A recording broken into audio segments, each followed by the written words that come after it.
You wanna make some easy chorizo, bro? Real easy. One ingredient? Well, not one ingredient, but pretty close to it. Here you go. Let's go ahead and make some chorizo, bro. All right, boys. I got 7¼ pounds of pork butt that are already trimmed up over here. Make things so much easier for everyone, right? You really don't want to watch me trim all that stuff. I mean, if you do, just let me know in the comment section below. We'll get to it. But let's go ahead and start grinding this thing, man. By the way, guys, this thing is pretty badass. I really like this thing, man. It's very awesome. So let's go ahead and get to grinding. I got the medium die here, so let's go ahead and get to it.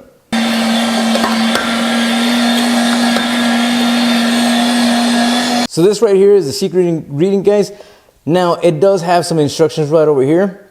And basically what it says is that for every 2 pounds of either pork or beef, you're gonna have to use 2½ ounces of this mixture right over here, along with 3 ounces of vinegar, distilled white vinegar, and 3 ounces of water. So that's exactly what we're gonna do here. So let's go ahead and see what we got. So I got 7¼ pounds of pork butt meat right in here, ready to go.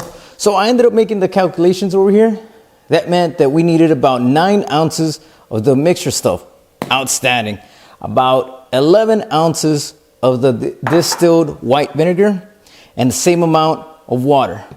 So what we're gonna do now is we're gonna go ahead and set this mixture right on up. It's a lot of mixture, but you know what? It's gonna make a whole bunch of chorizo, bro.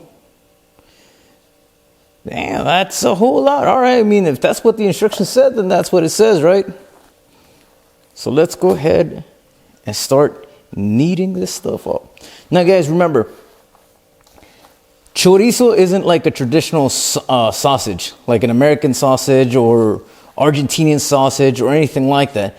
Chorizo is usually meant for whenever you put into the hot casing, it's meant for it to be removed. You could you could eat it as a sausage. A lot of people do, but I think it's going to be a little too intense, right?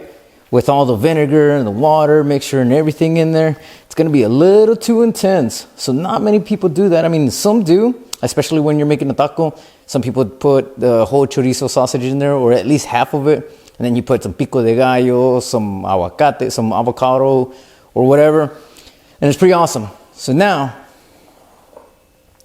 vinegar goes in. Now, if you guys are familiar with chorizo, you guys know that whenever you're starting to cook a chorizo, like say on a frying pan or anything like that, even though the meat itself is already packed into the sausage, into the casing, even though it does all that stuff, it still ends up crumbling. Why that is? Because of the vinegar, guys. That's why. Very important. Without that, you're not going to get any of the crumbly meat, which is what chorizo is known for. So now, let's add the water. Those are what the instructions says, so that's what we're going to do. Now, I've never made chorizo this way, right?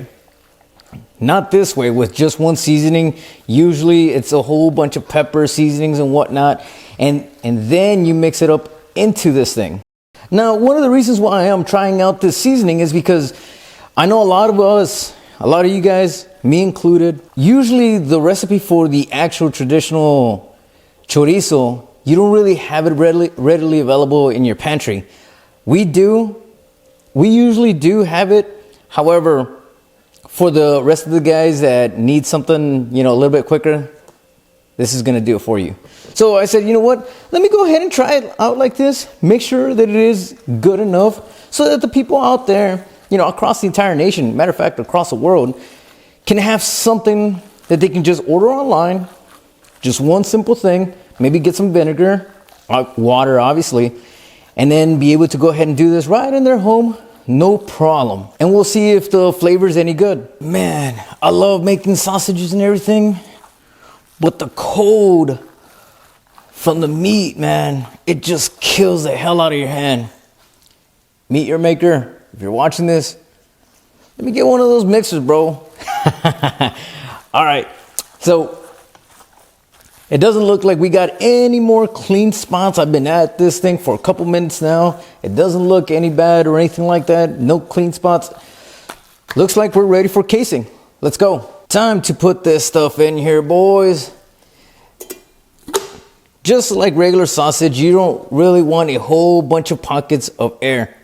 So slamming it like this removes a whole bunch of air. It just forces it out. Just don't spill it everywhere like I did, man. But that's all you really need to do. There you go. Now, folks, we got regular hog casings right over here. They've been sitting in some water for the past half hour. So, you know, that way you can get rid of all that salt, anything that goes on the inside, clean them up real well. What we're going to do is we're going to open this thing up just like this. Rinse them out really well. Now, making chorizo, I think it's going to be a lot more forgiving. And I say this because you don't have to worry about links being really stuffed. You don't have to worry about links being tied together. Nothing like that. And again, it's mainly because the casing is only used for storing. There you go. Totally optional. Again, they don't have to be completely stuffed. Nothing like that.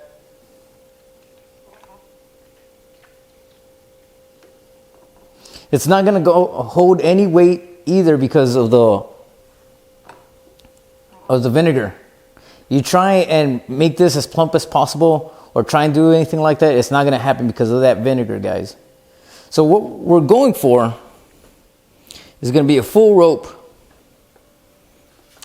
And, you know, so a rope that you can usually see at a grocery store. I think this is about right. Maybe a little bit more.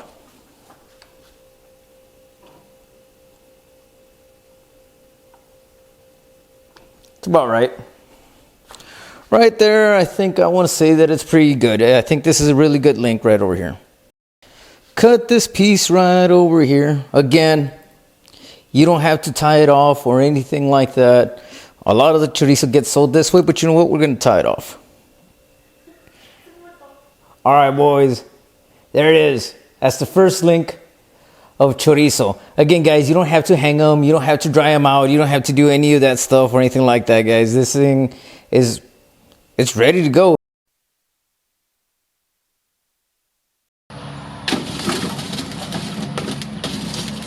Get you a nice cast iron, bro. Preferably large, kind of the goat. Spray it down a little bit. Make sure it's nice and seasoned, bro, because you definitely don't want any of that bad stuff in there. Now, folks, I ended up vacuum packing the chorizo, mainly because if you leave it out in the open, all the vinegar, all the juices are going to start to seep out. You don't want that. Anytime you buy a chorizo, it's always going to get packed because of the same reason. Now we have the chorizo right over here. Now it's time to go ahead and put some onto the pan. And what I do, I snip the tip, boom. And then I just end up putting in here what I need. There you go. There we go, boys.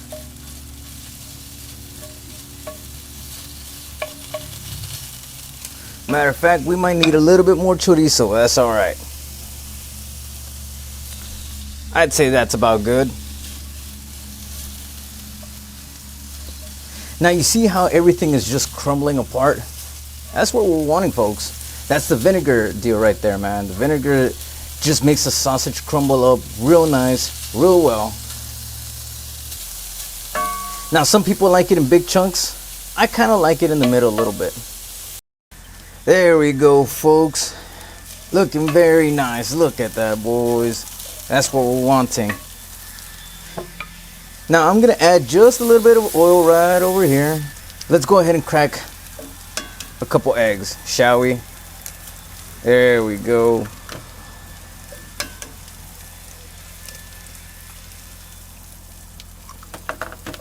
Now, folks, this chorizo seasoning didn't have any salt, so I'm gonna go ahead and add it right in here, guys, to your liking.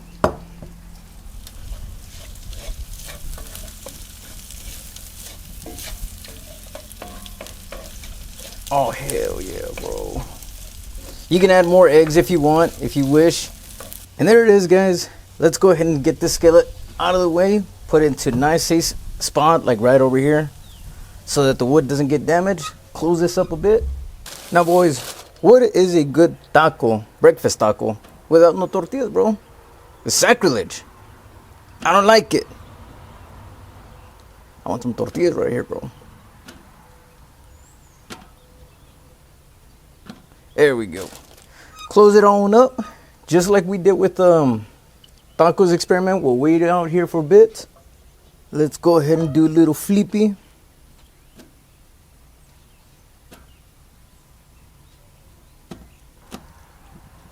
There we go.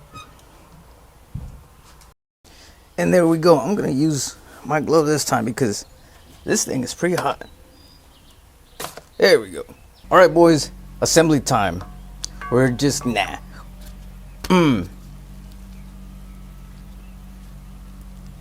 Oh yeah, that's how we do it around here. Now you guys don't have to dump the tortilla like that. What ends up happening, and a lot of the reasons why a lot of Mexicans do this, is because you don't have any plates or anything like that in a party, so you just throw the tortilla in there, pick it up, and you're good to go. Let's go ahead and give it a shot.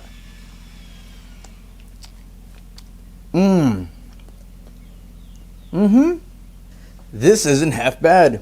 It needs just a little bit of salt. I think next time I'm probably gonna end up doing like 1% salt. That way it's already included. But I just wanted to do the recipe the exact same way that the box had. So that was pretty good, guys. I won't say that it's 100% authentic, but it's pretty close. Now, when I was stationed in Fort Riley, Kansas, or whenever when we moved out to the Philadelphia area, chorizo was a little hard to come by, right? And I didn't really know how to make it. If you're kind of in a pinch like this, I think this is one of the best routes that you can take. I would just add salt, at least 1% salt throughout the entire sausage, and you're gonna be 100% satisfied. This is really good. I highly recommend it to anybody wanting to make chorizo. I feel that if it was 100% authentic, it would be a little bit more fresh rather than just, you know, in a powder form and just mix it up like that. But again, guys, it's something that gets very close to the flavor of an authentic chorizo without the hassle of getting absolutely all these other ingredients and stuff like that. This is really awesome. Again, guys, if you like the content, be sure to go ahead and like, subscribe. See you in the next one. Later, guys.